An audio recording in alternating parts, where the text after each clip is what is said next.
नमस्कार, आप देख रहे हैं डीडी न्यूज का विशेष सांकेतिक भाषा समाचार। आपके साथ मैं हूं पराक्रम सिंह शेखावत और मेरे साथ हैं हमारे सांकेतिक भाषा के सहयोगी शरद मुदगल। समाचार की शुरुआत करेंगे सुर्खियों के साथ। पश्चिम बंगाल में चुनाव प्रचार चरम पर।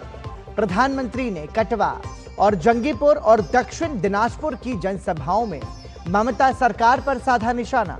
कहा, बंगाल को भयमुक्त करेगी भाजपा। केंद्रीय गृह मंत्री अमित शाह भी कर रहे हैं धुआंधार प्रचार। वहीं ममता बनर्जी ने भी झोंकी ताकत।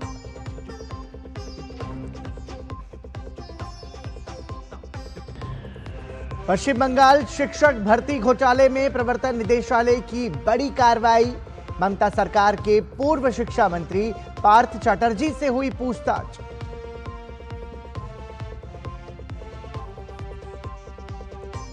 मॉरिशस की सफल यात्रा के बाद विदेश मंत्री एस जयशंकर यूएई के दौरे पर। अपने समकक्ष के साथ करेंगे तमाम महत्वपूर्ण मुद्दों पर वार्ता। ईरान अमेरिका के बीच आज से शांति वार्ता। अमेरिकी उपराष्ट्रपति जेडी वैंस और ईरानी विदेश मंत्री अब्बास अराक्ची के बीच होगी बातचीत। डोनाल्ड ट्रंप ने कहा, अमेरिका हर हाल में खोलेगा हॉर्मुज का रास्ता। एशियाई बैडमिंटन चैंपियनशिप के सेमीफाइनल में पूर्व चैंपियन थाईलैंड के कुनलावत विदित्सर पर चला भारत के आयुष का वार। 3 गेम की जंग में टॉप सीड कुनलावत हुए ढेर। फाइनल में अब युवा आयुष की गोल्ड पर नजर।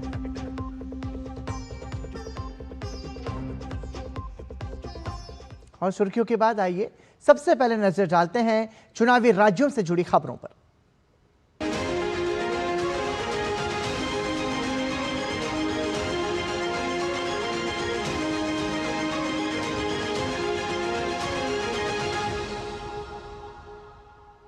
पश्चिम बंगाल के मुर्शिदाबाद जिले के जंगीपुर में प्रधानमंत्री नरेंद्र मोदी ने दिन की अपनी दूसरी जनसभा में भाजपा के घोषणा पत्र का जिक्र किया, जिसमें नौजवानों को रोजगार मुहैया कराने के वादे के साथ ही महिलाओं की सुरक्षा प्रदान करने पर ध्यान दिया गया है।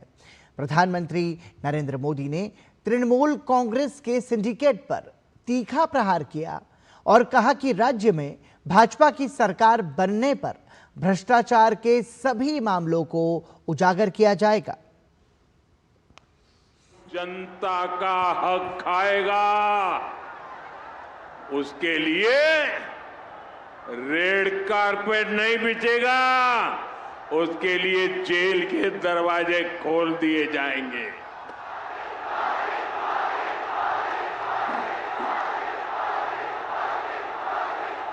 साथियों, राष्ट्र की सुरक्षा हमारे लिए सर्वोपरि है। भाजपा का संकल्प है बंगाल में यूसीसी लागू कर तुष्टीकरण की राजनीति को हमेशा के लिए खत्म किया जाएगा। अब बंगाल फैसला कर चुका है, अपनी अस्मिता, अपनी पहचान और अपने भविष्य के लिए अब बंगाल आशोल परिवर्तन करके रहेगा। प्रधानमंत्री नरेंद्र मोदी ने कहा कि अब बंगाल में डर का नहीं, अवसर का युग आएगा। उन्होंने कहा कि अब बंगाल में महिला डरेगी नहीं, विकास की नई गाथा लिखेगी। बंगाल की बेटियों के साथ अत्याचार, बलात्कार, ये सब भाइयों बहनों, संदेश खाली हो या आरजी कर, निर्मम सरकार किस तरह बलात्कारियों को बचाने के लिए खड़ी थी, ये बंगाल भूला नहीं है। इसलिए बंगाल की जनता ने तय किया है, अब अब भय का अंत होगा। अब भय का अंत होगा, विश्वास का उदय होगा। अब तय है बंगाल की महाविजय। अब तय है बंगाल की महाविजय। भयर अंतो विश्वासेर उदय, এই বার নিশ্চিত বাংলার মহাবিজয়। प्रधानमंत्री नरेंद्र मोदी ने पश्चिम बंगाल के पूर्व बर्धमान में भाजपा की विशाल जनसभा को संबोधित किया। प्रधानमंत्री ने कहा कि बंगाल परिवर्तन के लिए तैयार है। भाजपा बंगाल को विकास की नई ऊंचाई पर लेकर जाएगी। टीएमसी के 15 साल के राज में राज्य में फैले भय का जिक्र करते हुए प्रधानमंत्री ने कहा कि ये चुनाव इसी भय को मिटाने का चुनाव है। बीजेपी सरकार में ऐसे हर अपराधों को रोकने के लिए सख्ती से कार्रवाई होगी। साथियों, टीएमसी के 15 साल के राज ने बंगाल के हर नागरिक, हर परिवार को सिर्फ और सिर्फ भयभीत रखा है, भय दिया है। ये चुनाव इसी भय को मिटाने का चुनाव है। टीएमसी के भय से मुक्त और बीजेपी के भरोसे से युक्त बंगाल हमें बना के रहना है। प्रधानमंत्री ने टीएमसी सरकार पर भ्रष्टाचार का आरोप लगाया। प्रधानमंत्री ने कहा कि राज्य सरकार ने केंद्र की जन कल्याणकारी परियोजनाओं का लाभ बंगाल की जनता तक नहीं पहुंचने दिया। टीएमसी सरकार ने यहां केंद्र की कितनी ही योजनाओं पर ब्रेक लगा रखा है। यहां बीजेपी सरकार बनते ही केंद्र सरकार के हर स्कीम का पूरा लाभ आपको मिलेगा। इसलिए मैं आज गारंटी देता हूं, 4 मई के बाद जब यहां बीजेपी का सीएम शपथ लेगा, बीजेपी का मुख्यमंत्री शपथ लेगा, तो पहली कैबिनेट बैठक में ही पश्चिम बंगाल में आयुष्मान भारत योजना लागू की जाएगी। बर्धमान सहित पूरे बंगाल के लाखों परिवारों को मुफ्त इलाज मिलेगा। पश्चिम बंगाल के पूर्व बर्धमान जिले में प्रधानमंत्री नरेंद्र मोदी की जनसभा में विशाल जनसमूह उमड़ा। प्रधानमंत्री के अभिनंदन के लिए हेलीपैड के आसपास भी हजारों लोग मौजूद थे। प्रधानमंत्री ने कहा कि इस अद्भुत दृश्य से बंगाल का मिजाज समझा जा सकता है। मेरे प्यारे देशवासियों, आप मेरे पीछे देख सकते हैं बंगाल का मिजाज क्या है। अभी तो 11 साढ़े 11 बजे और मेरी ये आज के दिन की पहली सभा सिर्फ हेलीपैड पर ही हजारों लोग, नौजवान, माताएं, बहनें, ये दृश्य अद्भुत दृश्य है। प्रधानमंत्री नरेंद्र मोदी ने पश्चिम बंगाल के दौरे पर दिन की अपनी अंतिम रैली दक्षिण दिनाजपुर के कुशमंडी में की। उन्होंने पिछली 2 जनसभाओं की तरह यहां भी तृणमूल सरकार के कट, कमीशन और करप्शन पर हमला जारी रखा। प्रधानमंत्री नरेंद्र मोदी ने आदिवासी समाज से आने वाली राष्ट्रपति द्रौपदी मुर्मू के अपमान पर भी तृणमूल सरकार को घेरा और कहा कि एक तरफ भाजपा जहां आदिवासी समाज के लोगों का सम्मान करती है, वहीं ममता सरकार उनका अपमान करती है। प्रधानमंत्री नरेंद्र मोदी ने कहा कि प्रधानमंत्री जनमन योजना के तहत पश्चिम बंगाल में आदिवासियों के लिए एक भी मकान नहीं बनाए गए। टीएमसी कभी आदिवासी क्षेत्रों का उन्नयन नहीं कर सकती। मैं आपको पीएम जनमन योजना का उदाहरण देता हूं। देश के हर राज्य में आदिवासियों को इस योजना का लाभ मिल रहा है। केंद्र सरकार इस योजना पर करीब 25,000 करोड़ रुपया खर्च कर रही है। पास में उड़ीसा में ही जहां बीजेपी की सरकार है, वहां पीएम जनमन योजना के तहत आदिवासियों के 30,000 से अधिक घर बने हैं। त्रिपुरा में भी ट्राइबल समाज के लिए 16,000 से ज्यादा घर बनाए गए। लेकिन यहां टीएमसी की आदिवासी विरोधी सरकार ने पीएम जनमन योजना के तहत जानते हैं कितने घर बनाए? बताओ। 0 पूरी तरह शून्य। एक भी घर नहीं बनाया। पैसे भारत सरकार देती है। आदिवासी समाज से इनकी दुश्मनी क्या है? पक्का घर भी देने को तैयार नहीं है।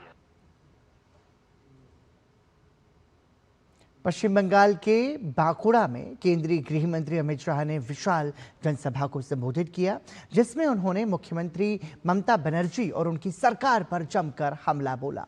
गृह मंत्री अमित शाह ने कहा कि भाजपा बंगाल से ममता के सिंडिकेट को समाप्त कर देगी। उन्होंने ममता सरकार पर आरोप लगाया कि राज्य में विकास कार्यों के लिए लोगों को सिंडिकेट को कट मनी देना पड़ता है। सीमेंट, पंखा, ईंट, बालू, हर सामान के लिए सिंडिकेट बीच में आता है। सिंडिकेट बंगाल की जनता का खून चूसने का काम कर रहा है।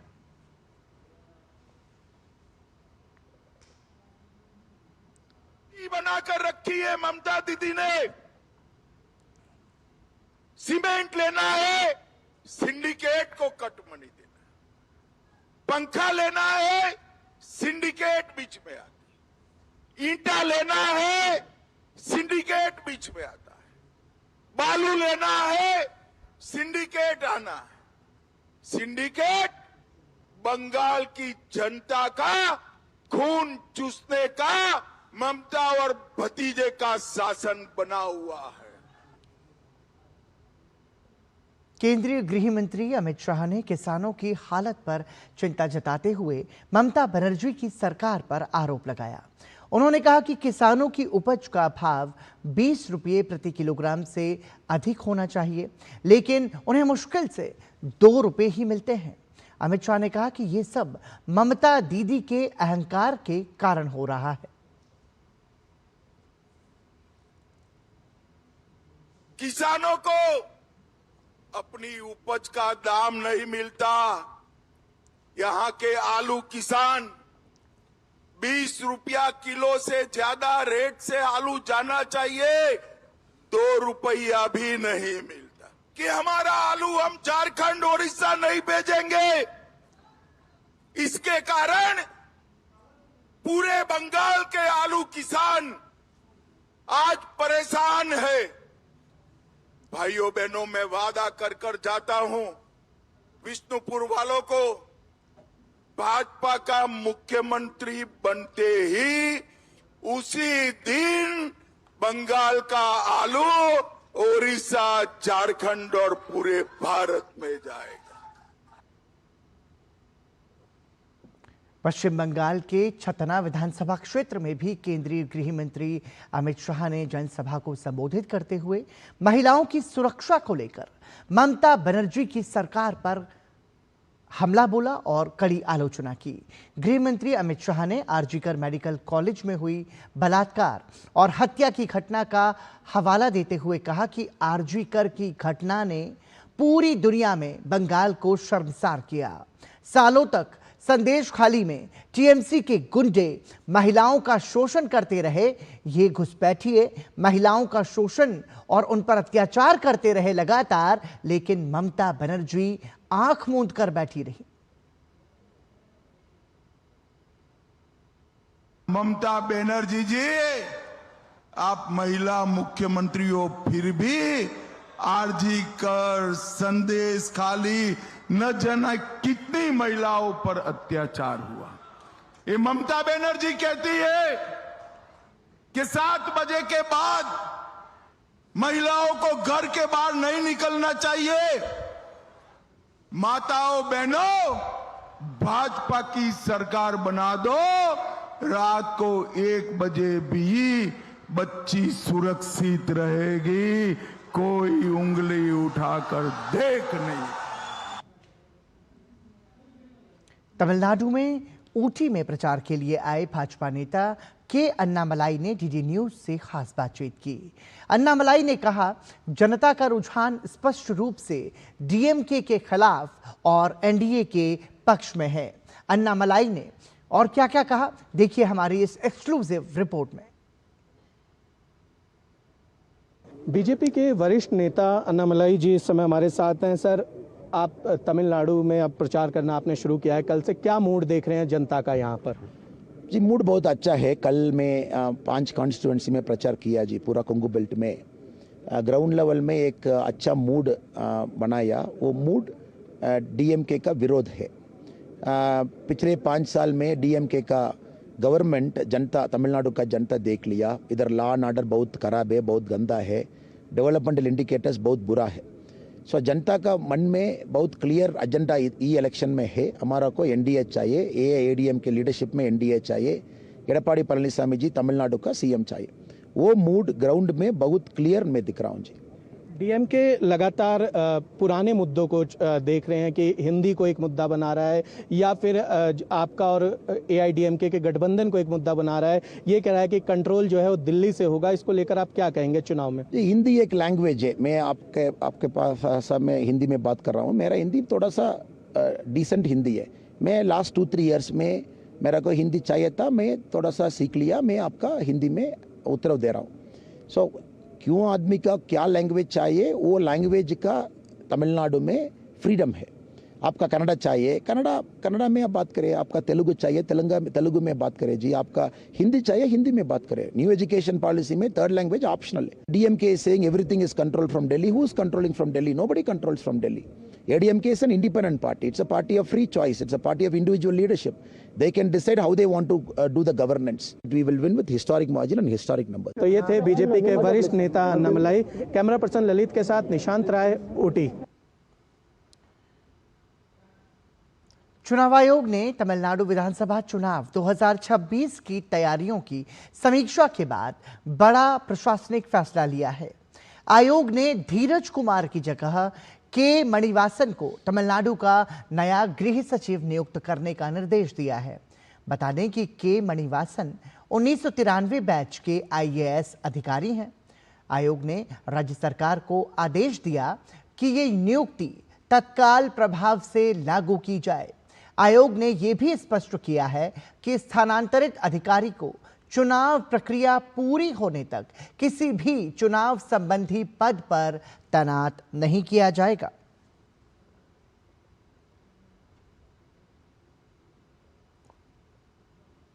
तो आप देख रहे थे चुनाव राज्यों से जुड़ी हुई महत्वपूर्ण खबरें जनादेश 2026 के तहत, और आगे भी आपको इससे जुड़ी हुई खबरें हम दिखाते रहेंगे।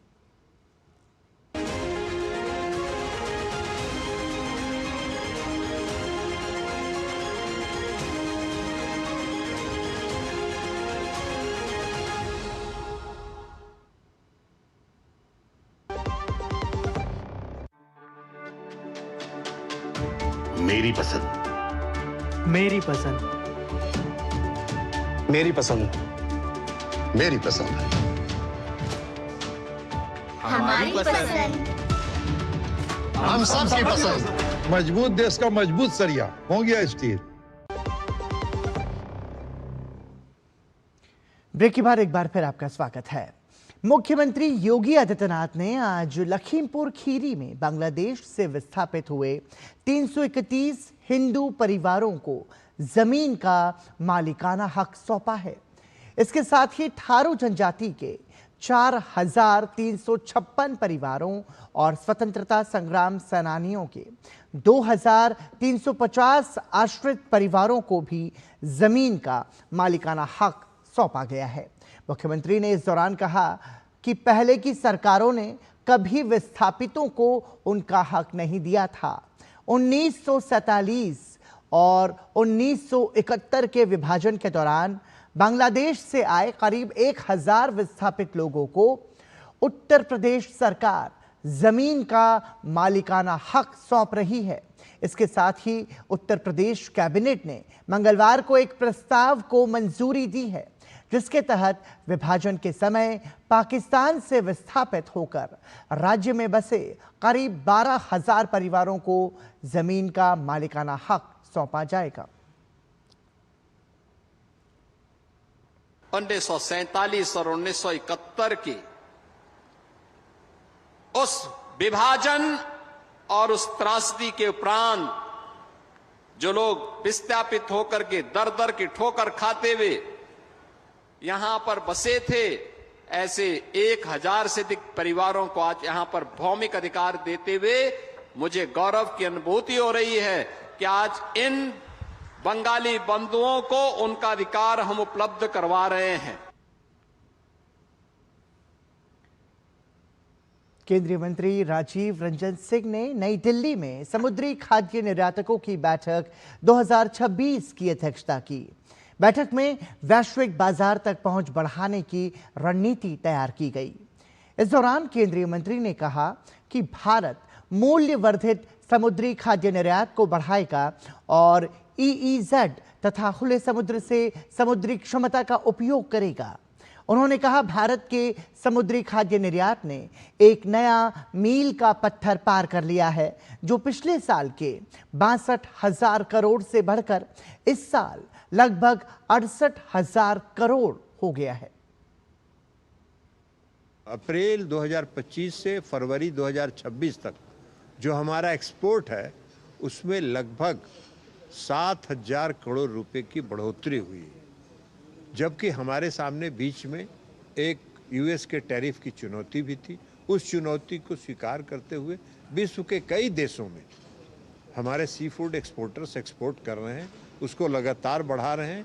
उसको और कितना ज़्यादा से ज़्यादा बढ़ाकर हम लोग 1 lakh crore sea food export के लक्ष्य को लेकर काम कर रहे हैं।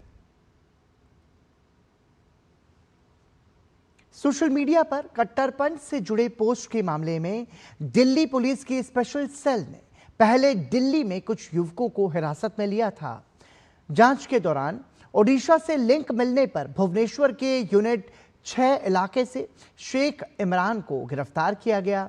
भुवनेश्वर कटक पुलिस कमिश्नरेट की ओर से जारी प्रेस विज्ञप्ति के अनुसार आरोपी पर सोशल मीडिया के जरिए आपत्तिजनक और राष्ट्रीय सुरक्षा से जुड़े मामलों को प्रभावित करने वाली गतिविधियों में शामिल होने का आरोप है। फिलहाल मामले की जांच जारी है।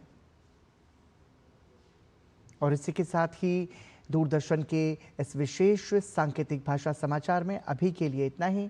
मुझे और हमारी सांकेतिक भाषा के सहयोगी शरद मुद्गल को दीजिए अनुमति। नमस्कार।